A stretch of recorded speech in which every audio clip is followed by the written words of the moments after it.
I thought I was going to be a social worker or be a teacher or somehow be in an environment where I would be connected and speaking to people to honor that calling. I had no idea that God could dream this big dream of a television life for myself.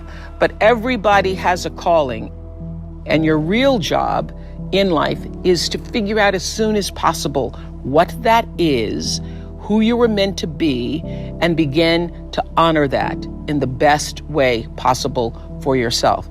We have seen over the years on the Oprah show so many people who've been able to rise to success in their life, and only able to rise to success because they answered the call.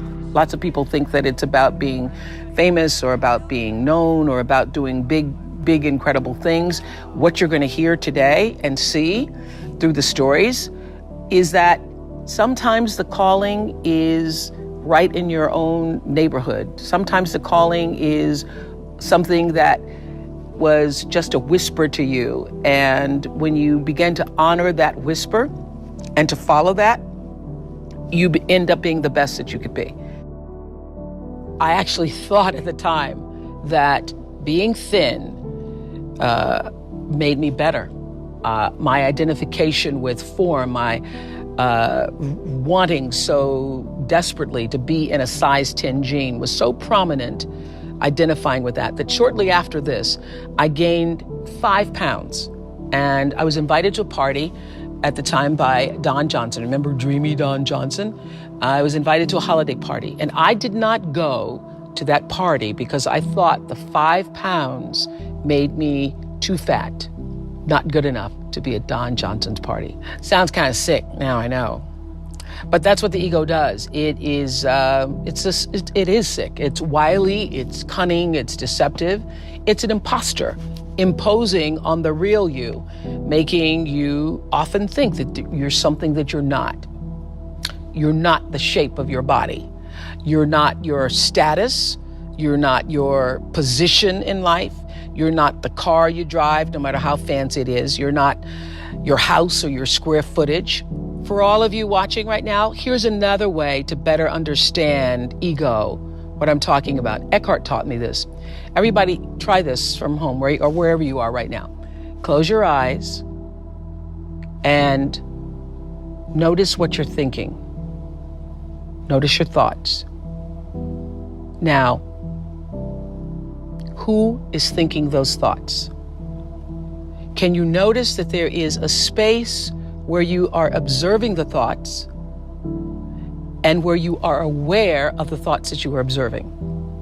Eckhart says you are that awareness, disguised as a person. And when I got that, I understood the difference between my true self and my ego self. Over the years, we've heard invaluable information that in a moment of danger could be life-saving. Nothing I heard made a greater impression on me than back in 1991. I think we were beginning our 5th season, and a man named Sanford Strong came on and shared this. Never forgot it. Rule number 1, and frankly, it's probably, in my opinion, the most important. Never allow them to take you somewhere else. Never. If everyone in this room and everyone watching this program has never drawn the line and made a decision on crime protection, you better make it when they decide to move you from crime scene number 1 to crime scene number 2. Because the crime scene number 2 is going to be isolated. You won't choose it. You'll be the focus of the crime. I think what was so interesting about that piece of advice is at the time that we all heard that, we had been trained as women people especially to believe that you just do whatever they say. Whatever they say, go along with it. And what's important for those of you who are watching right now and those of you who are on the internet with us right now to know is that it's all about using your gut in the moment. And people who've survived horrific circumstances talk about listening to that intuition and every move being made calculated on listening to what your gut says.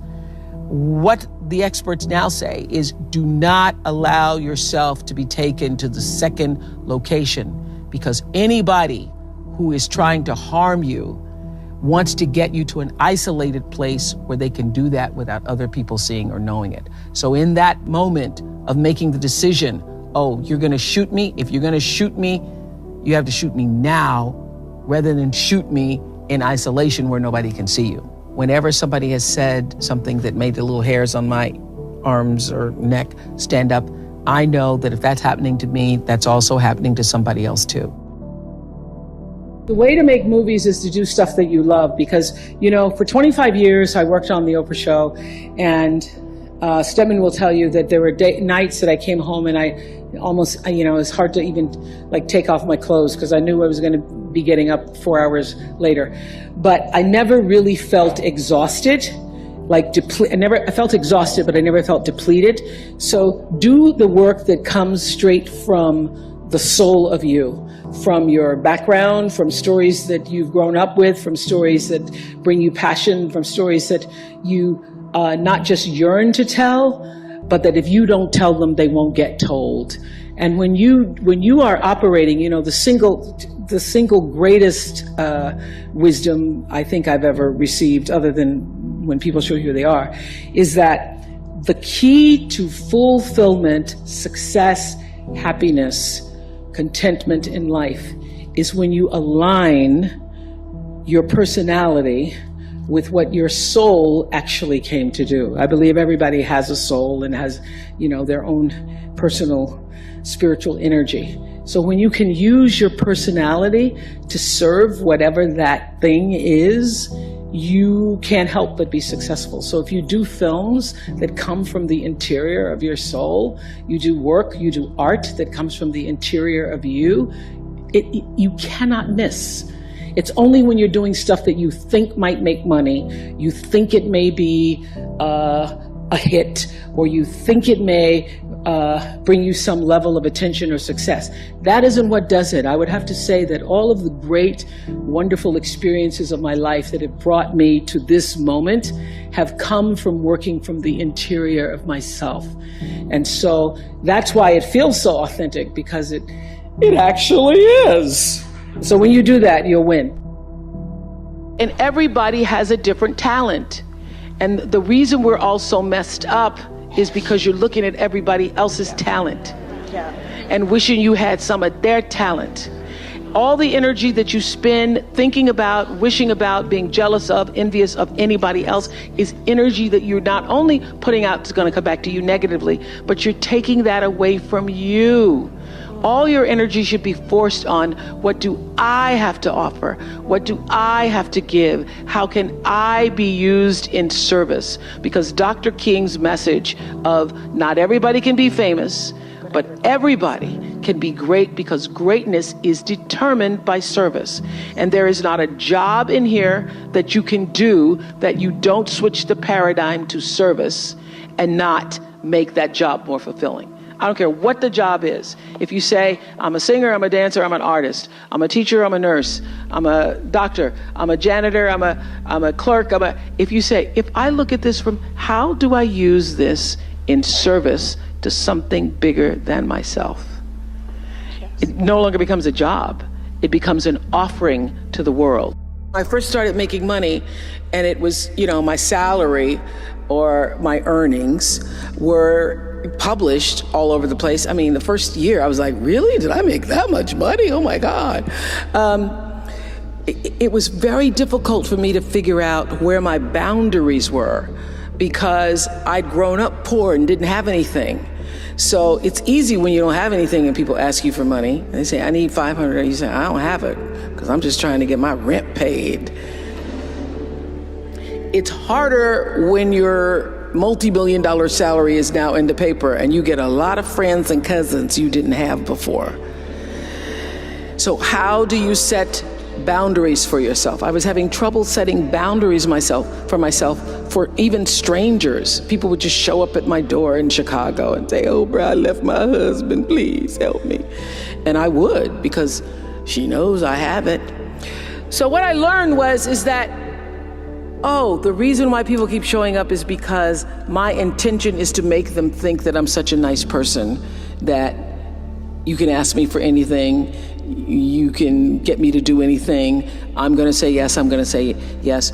So when Stevie called me this time, I thought I'd try out my first no on Stevie. Let's start big.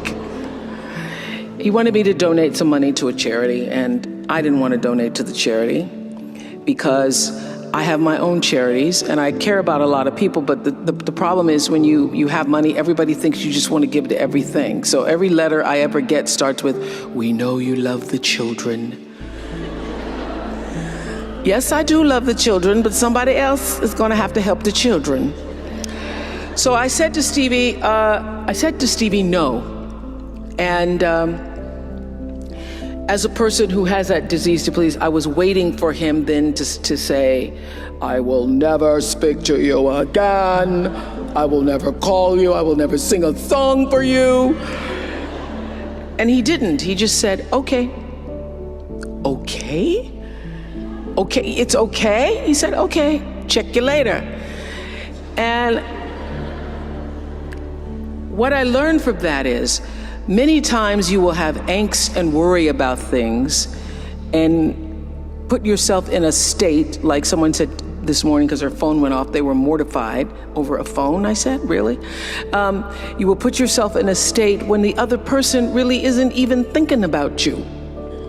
So learning that I could specifically determine for myself what the boundaries were for me, what I wanted to do, give my money, give my time, give of my service to who I wanted to give it to when I did, that I get to make that decision. And just because you get 100 requests a week doesn't mean you have to try to fulfill all of that. Just because you have all of these demands on your time and on you doesn't mean that you have to say yes. You get to decide because you're the master of your fate, the captain of your soul, as William Ernest Henley said in Invictus. And understanding that really changed the meaning of my life, in that I was no longer driven by what other people wanted me to do, but took charge of my own destiny, making choices based upon what do I feel is the next right move for me. There was one woman out of all the celebrities, out of all of the famous, non-famous, infamous people, one woman Who was she? Her name is Terai Trent. Listen to this story. I'm going to try to shorten it for you, Please Godfrey. do. Okay. Please do. Terai Trent, born and raised in a village in Zimbabwe. 11 years old, she's doing her brother's homework. She wants to go to school. Her father says, "No, you're a girl. You have to educate the boy first. Yep, that's right. That was the tradition. That's right. The boy has to go to school. You can't go to school." So she starts doing her brother's homework. She does her brother's homework. He goes to school. He gets all A's on his homework, yet he doesn't know the answers to the question. The teacher comes to the village to say, "What is going on here? This boy doesn't know the answers, but his homework's perfect." She finds out that Terai, his younger sister, is doing his homework. She begs the father to let Terai go to school. The father says no, she can't go to school. Finally, he marries her off. She marries at 11 and a half years old. She gets married. She has 3 children by the time she's 18 years old. A woman comes to the village from an NGO, Heifer International, and asks, "What are your dreams?" This is gonna make me cry. Finally, you're gonna make me cry. Asks her, "What are your dreams?" This child has never thought about what her dreams were. She says, "Write down your dreams." She writes down her dreams on a piece of paper and she folds them in a tin can and she buries them under a rock. The first dream was to be able to go to a school in the United States of America and get a college degree. She ends up, through some miracle of the NGO, going to the United States. She gets a college degree. Wow. Yes, she gets a 4-year degree in 3 years. Terai Trent. She goes back to the rock in Zimbabwe. She writes her next goal on the piece of paper. She buries it under the rock. She writes, "I want to get a master's degree." She goes back to the United States. She gets a master's degree. By this time, she now has 5 children. She's married to a man who still beats her. Incredible. She goes back to the United States. She gets her master's degree. After the master's degree, she goes back to the rock in Zimbabwe. She writes down her final goal is to get a doctorate degree. And last year, she became Dr. Terai Trent. Where did you find it? Where did I find it? I found her in the Nicholas Kristof's book called something the sky, underneath the sky or the sky. I found her in Nicholas Kristof's book. Incredible. Incredible. And I was reading the story. I had Nicholas Kristof on the show. Nicholas Kristof, the famous New York Times writer. And she wasn't there. She wasn't a part of the show. I'm reading the story. I can't believe this book, the story of this woman, as I'm reading the story. So when we go to do the show, the producers have Nicholas Kristof on. They bring on other guests, but this woman isn't there. I go, how could you not have her there? So we tape another show with Nicholas Kristof. We go back, I go, fine, we're gonna find that woman, Tara Wright Trent. By this time, she's living in the United States. We followed her back to Zimbabwe, to the rock. We pulled the tin can from underneath the rock. And that is my favorite guest of all time. And the worst? I don't have a worst. But the reason why and as I said this on my show, the reason why Tara Wright Trent is my favorite guest of all time is because she represents in that one story of the little girl in a village in Zimbabwe who had a dream and the heart and depth and discipline to pursue it. She represents everything I tried to say in every show in 25 years. She literally, through her life story, sums up the message that I was trying to give to every single one of my viewers. You can. Keep trying. Don't give up. You have to believe. You have to believe. Over the years, the centuries, so many teachers and poets and songwriters have talked about the significance of knowing yourself. I know we've all heard, to thine own self be true, Shakespeare, or learning to love yourself is the greatest love of all, Whitney Houston. What I know for sure is that in all the talk about loving yourself, you can't begin to love yourself or even be true to yourself unless you know who you are, separate from your ego. So think about this for a moment. You're at home, listening, watching to me, and taking in the thoughts that I'm sharing right now. And there is an inner space that allows you to perceive these thoughts. Not even a space. I'm just using the word space because there is no other word. There is the ability to perceive what I'm saying and be aware of what I'm saying. That is where the true you abides, in that awareness, in the very center of yourself. And when you stray from that center, you get lost and you make mistakes. I learned this the hard way. Your ego takes over. Everybody has an ego. I used to think the ego showed itself through someone being arrogant or stuck up or haughty, or the who does she think she is prancing down a red carpet kind of thing. Well, I'm in show business and the business of showing myself. So I'm aware that there's a lot of egotism involved in this business. And I always thought that I had my ego in check until I realized that it's not just the obvious. It's not always acting out or showing off.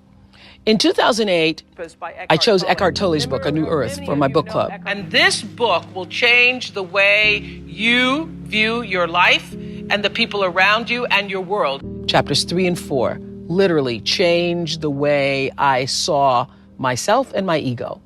It changed for me what ego meant. And Tolle says that any identification with form, meaning any identifying with something that is not the center of yourself. That is possessions, material things, cars, titles, social status, or in my case, identifying with the deep desire to be thin.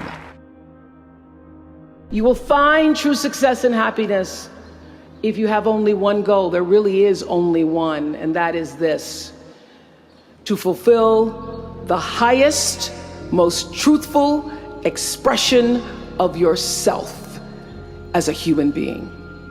You want to max out your humanity by using your energy to lift yourself up, your family, and the people around you. Theologian Howard Thurman said it best. He said, "Don't ask yourself what the world needs. Ask yourself what makes you come alive and then go do that. Because what the world needs is people who have come alive. The world needs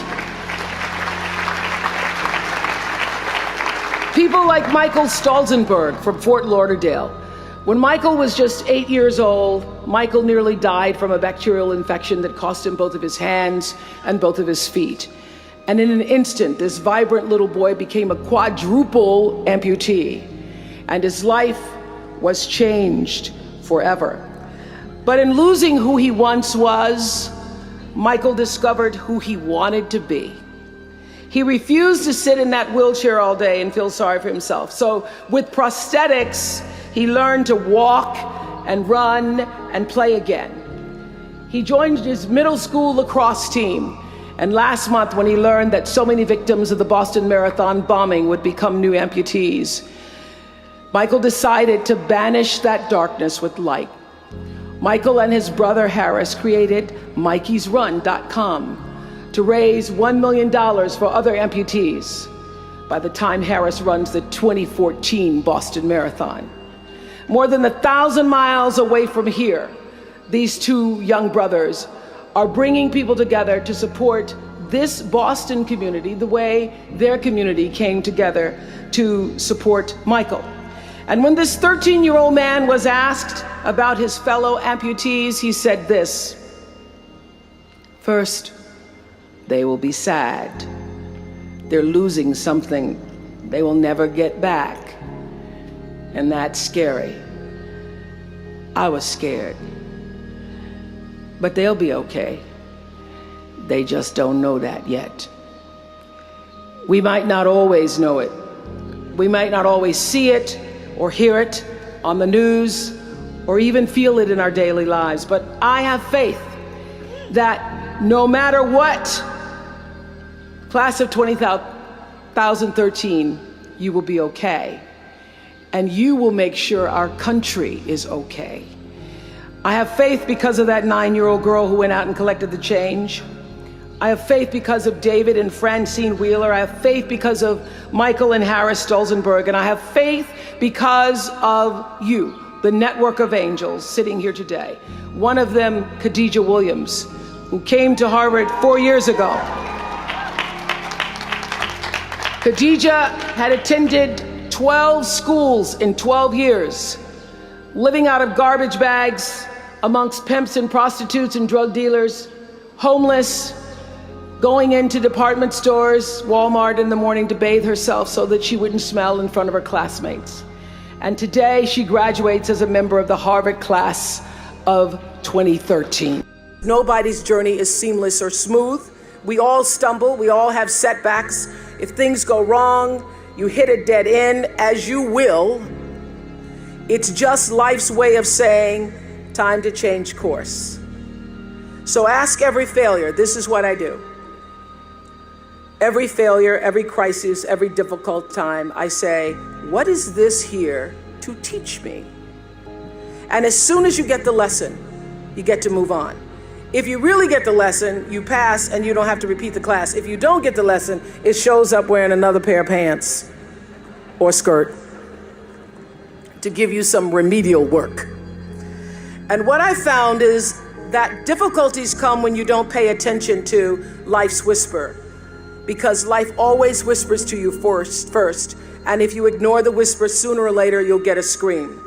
Whatever you resist persists, but if you ask the right question, not why is this happening, but what is this here to teach me? What is this here to teach me? It puts you in the place and space to get the lesson you need. My friend Eckhart Tolle, who's written this wonderful book called A New Earth, that's all about letting the awareness of who you are stimulate everything that you do. He puts it like this. He says, don't react against a bad situation, merge with that situation instead, and the solution will arise from the challenge.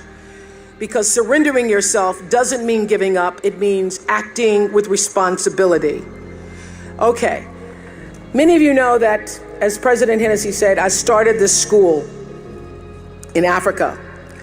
And I founded the school where I'm trying to give South African girls a shot at a future like yours, Stanford. And I spent 5 years making sure that school would be as beautiful as the students. I wanted every girl to feel her worth reflected in her surroundings. So I checked every blueprint, I picked every pillow, I was looking at the grout in between the bricks, I knew every thread count of the sheets, I chose every girl from the villages, from 9 provinces, and yet last fall I was faced with a crisis I'd never anticipated. I was told that one of the dorm matrons was suspected of sexual abuse. Well, that was, as you can imagine, devastating news. First I cried, actually I sobbed for about a half an hour, and then I said, let's get to it. That's all you get, is a half an hour. You need to focus on the now, what you need to do now. So I contacted a child trauma specialist, I put together a team of investigators, I made sure the girls had counseling and support, and Gail and I got on a plane and flew to South Africa. And the whole time I kept asking that question, what is this here to teach me? And as difficult as that experience has been, I got a lot of lessons. I understand now the mistakes I made because I had been paying attention to all of the wrong things. I built that school from the outside in, when what really mattered was the inside out. So it's a lesson that applies to all of our lives as a whole. What matters most is what's inside. What matters most is the sense of integrity, of quality, and beauty. I got that lesson. And what I know is that the girls came away with something too. They've emerged from this more resilient and knowing that their voices have power. There's a bigger dream waiting for you, just waiting for you to step into it. To step into it. Your life is big. Your life is huge. And we spend so much time wanting to be in somebody else's life. And you don't get honored, you don't get revered, you don't get celebrating wanting what somebody else has, because that which created you, divine intelligence that dreamed you from before your ancestors ever knew they would become your ancestors, that which dreamed the seed of you, wants you to know how special, how wondrous, how mysterious, how complex, how glorious, how phenomenal you are. And you get no credit messing in somebody else's territory or trying to have power over something you have no control. Another one of my favorite teachings is The Wizard of Oz. When the Wicked Witch of the West says, go away from here because you don't have any power here, you have no power in any territory other than your own. Oh, but you are the master of that. You get to be the master of your own fate. You get to be the captain of your own soul. And if you just manage that, if you just took care of your territory, oh, the glorious, glorious, glorious, wondrous, wondrous opportunities and possibilities that are waiting for you. So the question is, what are you resisting? What are you pushing against? What are you not allowing? What are you blocking because you have this idea of who and what you're supposed to be, instead of leaning into the dream that's already been created and waiting for you. It's waiting for you. And the second, it's an instant thing. It's a shift in the way you see yourself and the power from which you have come.